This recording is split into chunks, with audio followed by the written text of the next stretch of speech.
Bienvenue dans Eau de Vie, le podcast qui vous emmène à la découverte de l'univers des spiritueux, des vins et du monde de la boisson en général. Je m'appelle Louis-Marie et je suis le cofondateur de Speakeasy, un média qui vous emmène explorer les actualités de ces univers passionnants. Dans Eau de Vie, on part à la rencontre de celles et ceux qui imaginent ce que nous buvons. On parlera histoire, savoir-faire, terroir, création ou encore passion pour en apprendre plus sur ce qui se trouve au fond de notre verre. Mais avant de vous laisser avec l'épisode du jour, pensez à vous abonner et à laisser une note plus un avis sur Apple Podcast. C'est la meilleure des récompenses pour toutes les heures de travail effectuées chaque semaine. Bonne écoute!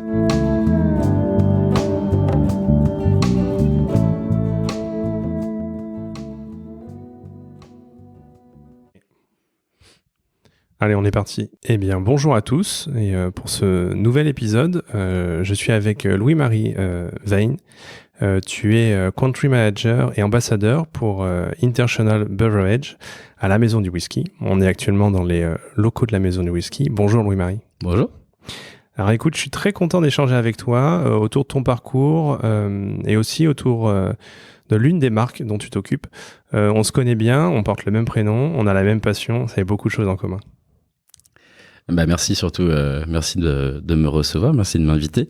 Je suis aussi très content de venir. Alors je suis pas forcément habitué à parler tant de moi que ça. Je suis pas une des stars du monde du spiritueux ou du whisky. Alors, c'est une petite passion que j'ai depuis assez petit. Je pense que un peu comme tout le monde, à un moment, quelqu'un m'a mis le pied à l'étrier.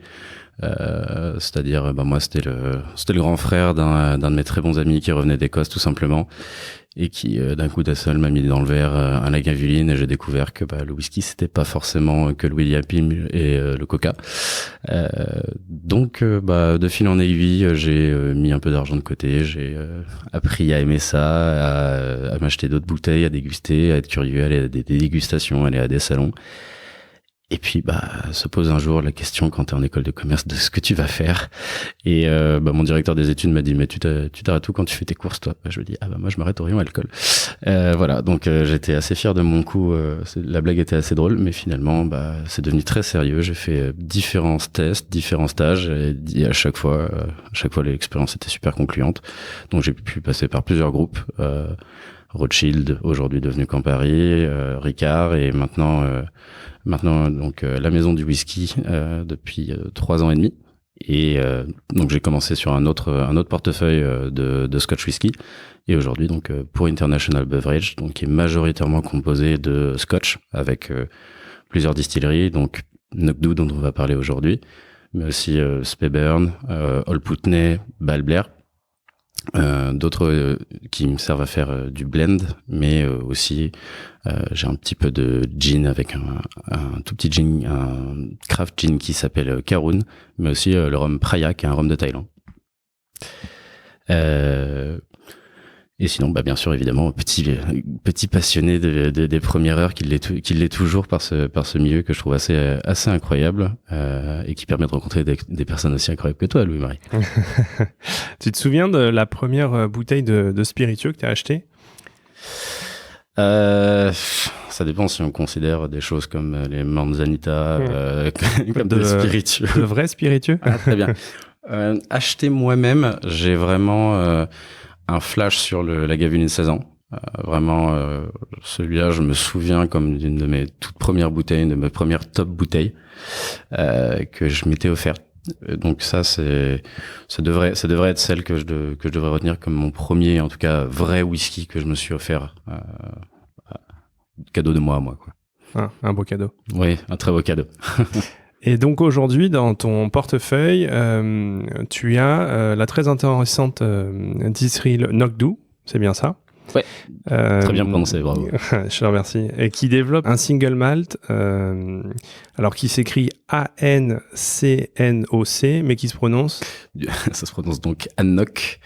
Knockdhu, donc, qui est la colline noire en gaélique, et Annoc qui est adossé à la colline, tout simplement.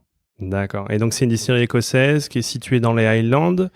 Alors oui et non, puisque en fait situé en Speyside, Speyside étant une sous-région des Highlands, en fait la distillerie s'estampille en Highlands, donc ils ont le droit, c'est leur volonté. Ils sont dans l'Aberdeenshire, ils sont en bordure de Speyside, et donc en fait tout simplement ils ont envie d'exister différemment, du style un peu Speyside qu'on connaît très léger, très subtil, très fruité. Même si aujourd'hui il est dur de parler de terroir du Speyside tellement il y a de distilleries. C'est aussi un peu en opposition à Speyburn dont j'ai parlé rapidement tout à l'heure, qui est une distillerie qu'on a dans le groupe, qui lui est vraiment beaucoup plus léger et donc qu'on oppose un petit peu. Et notamment la raison pour laquelle Knockdhu ne produit pas le single malt Knockdhu mais le single malt Anok, c'est pour se distinguer notamment de Knockando qui est pas si loin, à 30 minutes de voiture quand on connaît les routes, et qui est bien sûr immensément plus grand que notre petite distillerie Knockdhu qui elle est assez petite, et le single malt Anok qui est encore hélas trop méconnu, mais finalement c'est un petit secret qu'on est content de se garder pour soi aussi de temps en temps. La distillerie, elle est construite à partir de 1892, c'est bien ça ? Ouais, c'est ça. On commence à distiller en 1894, dans une distillerie qui est... si vous passez devant, déjà, vous pourriez complètement la louper, hein. C'est vraiment une petite ferme aux yeux de tout le monde. C'est vraiment tout mignon, perdu dans les champs. C'est un peu le cliché de la distillerie écossaise. Il y a des gros murs en granit qui permettent d'avoir une température assez stable toute l'année. C'est une petite ferme aux yeux de tout le monde, et il y a quelque chose de très traditionnel finalement dans la manière de produire ou le visuel de cette distillerie. Si tu as la chance un jour de t'y rendre, tu verras qu'en fait là-bas il n'y a pas un objet technologique, c'est-à-dire que il y a la paire d'alambics. Et il y a rien d'autre. Il y a pas un écran. Vraiment, l'objet le plus technique qu'on trouvera, c'est une calculatrice. Et même le contrôle technique dans les chais, c'est un chien qui le fait avec son petit sniff test, quoi. C'est vraiment rudimentaire. Et d'une autre manière assez surprenante, c'est quand même une distillerie qui produit un whisky, je trouve, assez moderne finalement, résolument moderne, qui a pas une approche trop vieillissante. Fait partie des distilleries que moi j'aime beaucoup dans mon portefeuille parce que je les trouve justement très très rafraîchissantes, assez dynamiques, et je parle souvent d'Anok comme un whisky assez joyeux. D'accord. Ouais, en fait, il y a un vrai savoir-faire hérité depuis maintenant 135 ans. 125, un peu plus. Un peu plus. On avait fait des embouteillages pour le 125e anniversaire il y a 3 ans. Il y en avait deux brutes de fût, un tourbé, un non tourbé. Donc, on va dire, oui, voilà. Mes maths m'abandonnent, mais les miens aussi. 1894 jusqu'à 2022, voilà. Et pourtant, il y a quand même effectivement ce que tu dis, un style qui est très moderne, contemporain. Aujourd'hui, en termes de style, le New Make qui sort des alambics, il a quel style ? Alors, du coup, c'est vraiment un New Make assez le typique Anok, c'est quelque chose d'assez fruité, d'assez léger malgré tout, pas trop, parce qu'il y a une belle céréalité qui garde qu'on retrouve dans vraiment tous les embouteillages de Anok. Donc c'est chouette parce que quand on lui donne des fûts assez actifs, ce jus se laisse pas non plus écraser totalement. Mais il garde toujours en fait tout le long de la gamme, tout le long des différentes éditions, ce côté assez joyeux et assez frais dont je parlais, quelque chose de très fruité avec une belle petite céréalité, voire une signature un peu mielée à la fin, qu'on retrouve souvent. Voilà, c'est un peu ça la propriété du jus. C'est pas des gros alambics comme on pourrait avoir. Si je cite par exemple mes autres maisons chez Balblair, on a plutôt des petits alambics assez trapus qui font un jus vraiment très très riche, un truc de costaud où on sent que là on peut mettre du premier remplissage de sherry pendant des années et des années, et ça encaisse plutôt pas mal. Là on a quand même des alambics un peu moins larges et avec un peu plus de hauteur. On n'est pas chez Glenmorangie non plus, mais voilà, ça fait du distillat un peu plus léger, un peu plus souple, et je trouve que c'est un bel entre-deux. Comme je disais, c'est un whisky qui peut souvent même être assez estival, je trouve. C'est assez chouette, assez vivifiant. Si on parle un peu de vieillissement, vous avez, comme tu l'évoquais, un chai avec des murs épais en granit. Vous travaillez avec quel type de fût aujourd'hui ? Alors là, pour le coup, finalement, c'est peut-être le moment où on est finalement pas aussi moderne que ce que j'ai annoncé, parce que aujourd'hui, la distillerie, elle produit des whiskies qui vieillissent quasiment exclusivement soit dans des fûts de Bourbon, soit dans des fûts de sherry et des mix. Alors pour ce qui est du Bourbon, classiquement, nous depuis maintenant pas mal d'années, on prend vraiment chez Buffalo Trace tout le temps, ce qui est plutôt un bon gage de qualité, hein, c'est la distillerie la plus médaillée au monde.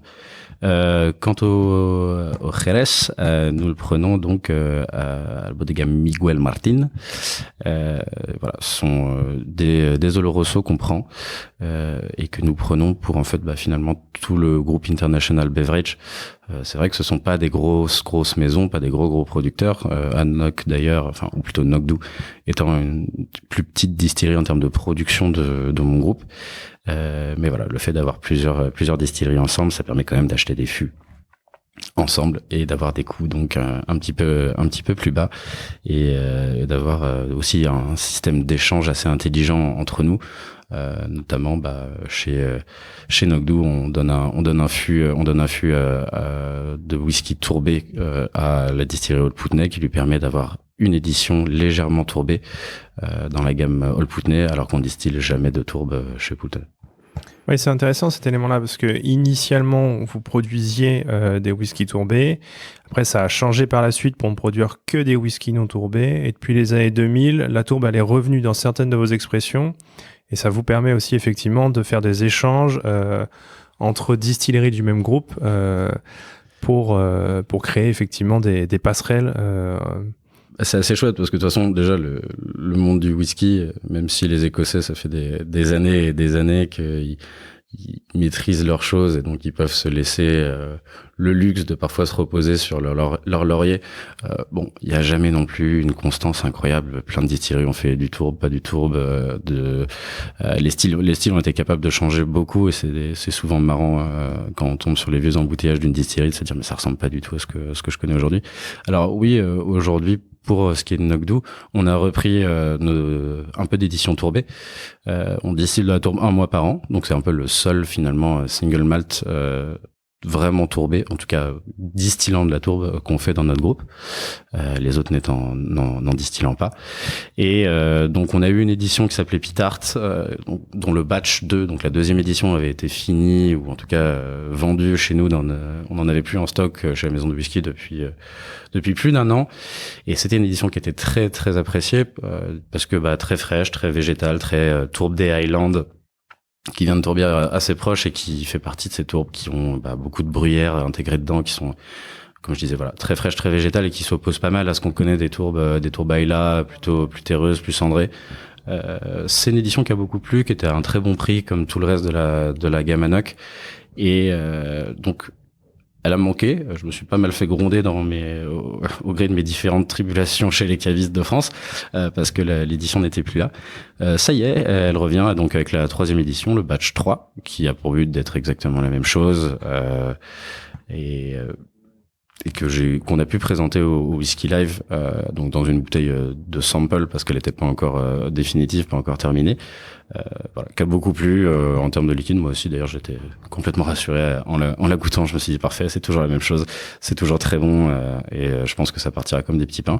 Et en plus de ça, cette année elle va être cette année, soit fin d'année, soit début janvier 2023, elle sera accompagnée d'une innovation qui a vocation à être permanente, donc encore une fois un jus tourbé, mais cette fois avec un finish d'à peu près 1 an et demi d'Oloroso. À 43%, en revanche pas à 46% comme Pitart, mais du coup moins cher que la version fût de Bourbon, ce qui nous fera normalement si tout ça ne change pas trop, on devrait être autour de 60 € pour un tourbé sherry des Highlands, ce qui est assez rare. Pour le souligner déjà, on a quand même connu beaucoup de tourbés sherry assez plus chers, un peu plus geek, un peu plus brut de fût. Je trouve ça assez chouette. Je suis pas persuadé qu'il y ait eu tant de marques sur ce créneau-là. À moins que je me trompe. Mais en tout cas, le résultat est vraiment très bon et ça a été très bien reçu par les consos comme les pros durant le salon. Donc j'ai assez hâte de le lancer et voir ce qu'il va donner. Et pour continuer sur la gamme, aujourd'hui, alors tu nous as un peu parlé d'édition limitée. Tu nous as aussi parlé de la référence tourbée. Vous avez un 12 ans, un 18 ans, un 24 ans. Ça, c'est un peu le cœur de la gamme. Comment elle s'articule, cette gamme aujourd'hui? Bah, c'est exactement ça, en fait. T'as, du coup, le 12 ans qui est l'entrée de gamme de Anok, qui est donc un 12 ans 100% fût de Bourbon, réduit à 40%, qui est un peu, à l'instar de ce que j'ai dit tout à l'heure quand on parlait du New Make, vraiment le whisky avec ce côté fruité, ce côté céréalier, la petite finale mielée qui, moi je parle souvent d'un côté un peu popcorn que j'aime bien, mais chacun y trouvera ce qu'il veut bien y trouver. Il y a aussi un petit côté floral. C'est un whisky super passe-partout.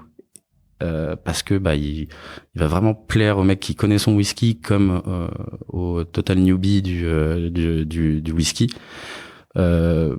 Il a aussi une polyvalence pour le moment de consommation parce que que vous soyez plus apéritif, plus digestif après dessert ou été, je pense qu'il s'adapte à beaucoup de moments. Donc ça c'est très très sympa. Et ensuite en effet, on saute directement à un 18 ans. Donc cette fois à 46% et cette fois avec non pas que du 100% Bourbon mais un finish de 2 ans en Oloroso de premier remplissage. On a quand même une dimension beaucoup plus fruits rouges, fruits noirs avec un petit peu de chocolat, des choses un petit peu torréfiées qui sont très douces, mais toujours cette pâte comme je disais assez joviale, assez joyeuse de Anok, qui est un whisky assez fluide en bouche, assez en opposition encore une fois à ces gros whisky bien tradis, très très lourds, où le Xérès, on sent que ça donne énormément de poids. Je trouve qu'Anok a réussi un petit peu cette espèce de prouesse aromatique où on a donné vraiment ces arômes de sherry, mais pas du tout perdu cette belle légèreté qui était si sympa.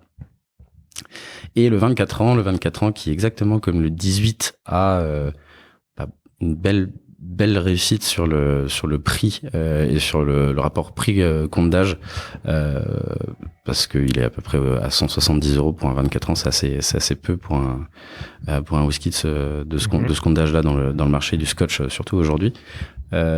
Il est lui aussi à 46% et lui aussi nous fait un petit finish Xérès Oloroso, donc toujours on sort jamais finalement de cet Oloroso, et personnellement d'ailleurs ça me va très bien parce que je trouve ça très aromatique et pas très sucrant, donc ça me va bien. Là pour le coup on fait donc 21 ans de fût de Bourbon en second remplissage, puis 3 ans de Sherry Oloroso de premier remplissage. Toujours cette même idée, franchement, d'avoir quelque chose qui se tient en légèreté, qui a pas non plus été écrasé par son fût, qui a pas fait complètement éponge. Il y a un bel écho, il y a un beau répondant. Alors par rapport au 18, malgré tout, je pense qu'il a pris un peu plus d'épices, il a pris un peu plus de boisé, ça c'est clair.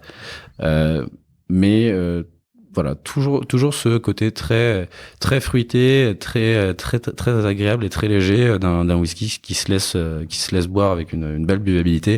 C'est assez dangereux quand on l'oublie au bord d'une table avec des copains.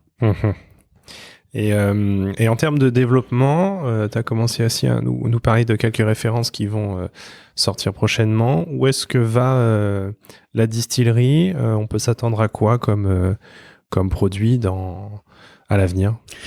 Déjà, c'est vraiment la distillerie avec laquelle je travaille qui me produit le plus de petites éditions limitées, le fameux le trou dont je parlais juste avant entre le 12 et le 18 ans laisse place dans la plupart des gammes à un 16 ans, un 15 ans. Nous, on a eu beaucoup d'éditions limitées dans les dernières années qui restent en général 6 mois moins, ou 1 an à la vente côté maison du whisky. Et c'est toujours pour le coup des petites choses nouvelles. Eux, ils testent beaucoup de choses sur ces éditions limitées-là. Donc, comme je disais la dernière fois, il y avait des brutes de fût.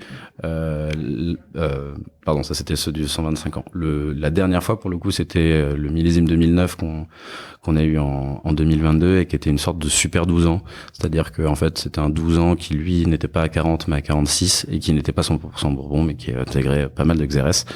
Et c'était pour le coup, c'était une franche réussite. Alors, il était 15 € plus cher que l'autre 12 ans, mais je trouve que du coup, ça les méritait très très largement, ça a apporté quelque chose de vraiment chouette. Pour ce qui arrive demain, comme je disais, il y a cette nouvelle édition tourbée. Comment disent-ils que un mois de tourbe par an, je pense pas non plus que les réserves soient immenses, et donc ils vont toujours continuer à faire un peu de tourbe, mais ils pourront pas faire trop d'éditions non tourbées.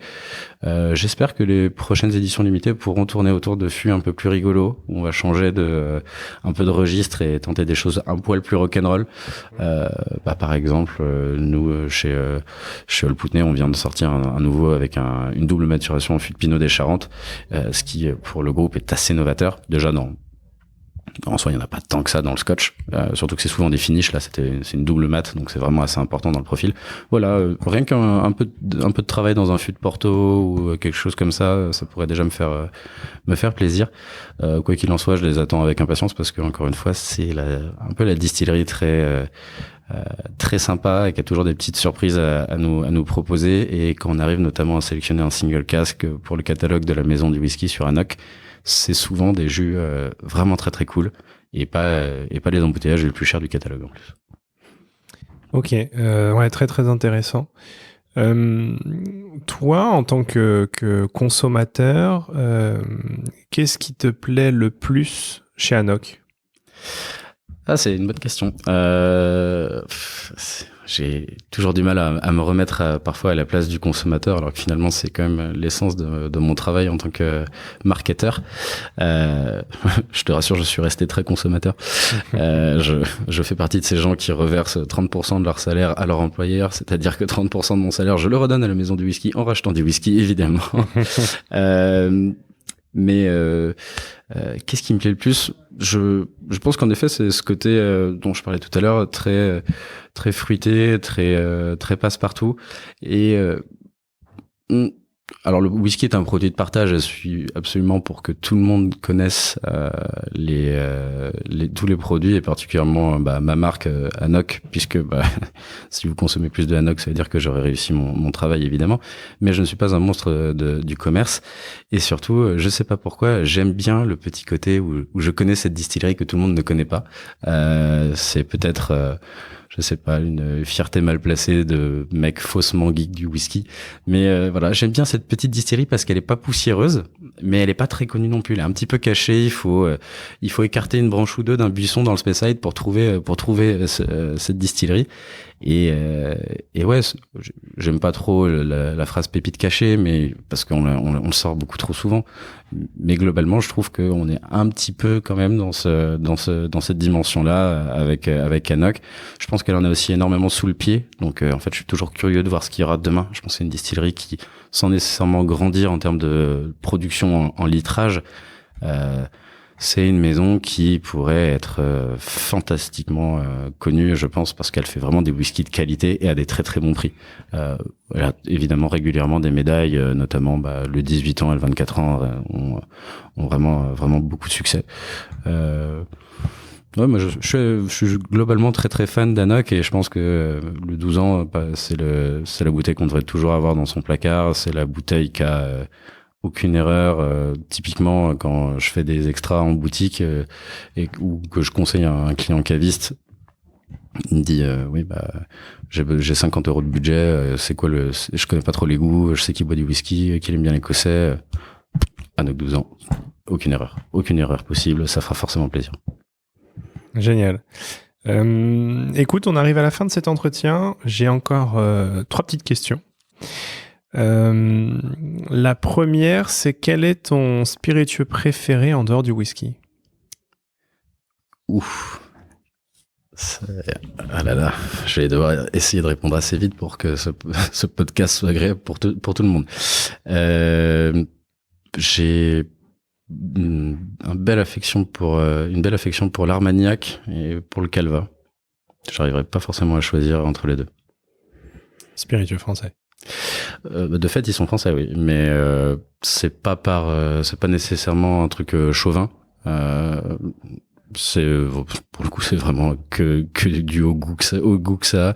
Après, tant mieux si c'est cocorico, mais en effet, non, c'est juste les arômes me plaisent beaucoup. Chacun a une manière très différente de s'exprimer, mais Ouais, c'est des spies qui ont beaucoup de profondeur, qui sont géniaux et qui sont pas du tout poussiéreux, qui ont une grande palette aromatique bien plus large que ce qu'on imagine quand on connaît pas trop et qu'on se dit que par cliché le calva c'est une gnôle de pomme et c'est fait pour être mal distillé dans des villages et rendre aveugle, ou alors pareil l'Armagnac, que c'est hyper bourrin et que ça a pas du tout de finesse.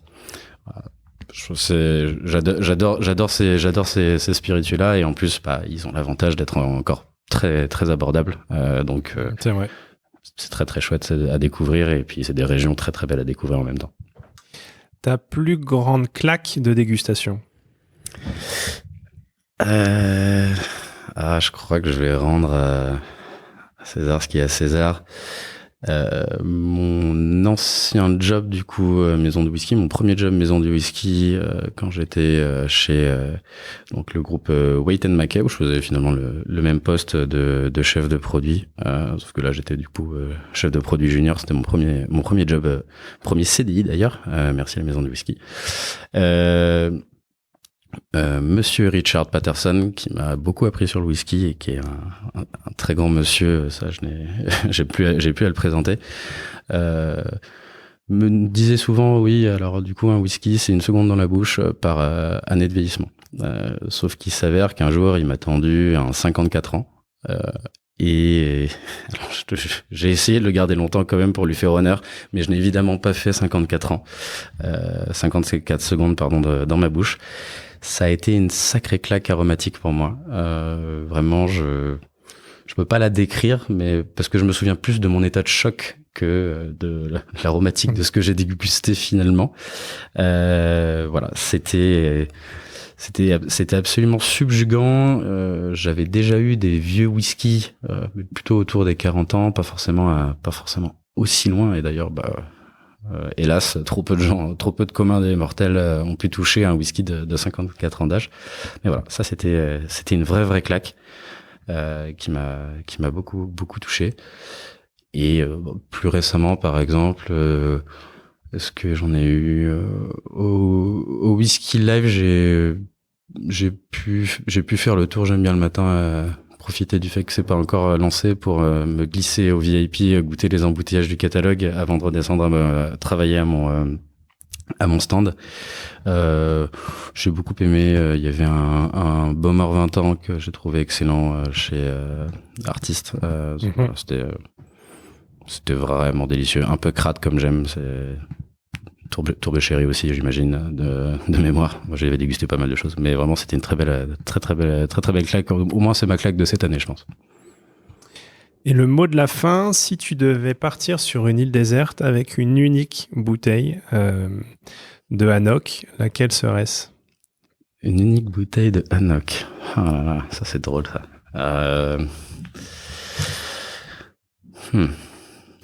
Moi, j'ai très chaud, donc j'aurais bien aimé dire 12 ans, mais on va essayer on va se faire un peu plus plaisir quand même, parce que les âgés sont assez sympas, et c'est la dernière. Je pense que j'irai jusqu'au Hanok 35 ans, qui est une un whisky d'exception. C'est pas seulement dû à son âge, quoi, mais il y a vraiment un très très beau raffinement dans ce whisky. C'est je l'ai dégusté, je pense que 2 fois. C'est un whisky 100% fût de Xérès de chez Hanok, qui encore une fois réussit à garder tout son fruité, toute sa légèreté, à pas être écœurant, à pas être c'est ce genre de whisky où tu te dis bon, quand je le déguste, il me faut 1 heure, le temps s'arrête, et je vais le laisser lui s'ouvrir, et moi le temps de réfléchir à ce que j'ai dans ma bouche et dans mon nez, et finalement sur une île déserte, je pense que j'aurai tout le temps, donc c'est absolument parfait. Super. Écoute, merci pour cet échange, une belle distillerie, encore assez peu connue, mais qu'il faut découvrir. C'était vraiment très intéressant, et puis je pense que je vais aller chez mon caviste trouver une bouteille. Parfait, ça doit être un bon caviste alors. Merci Louis-Marie. Merci Louis-Marie. Salut.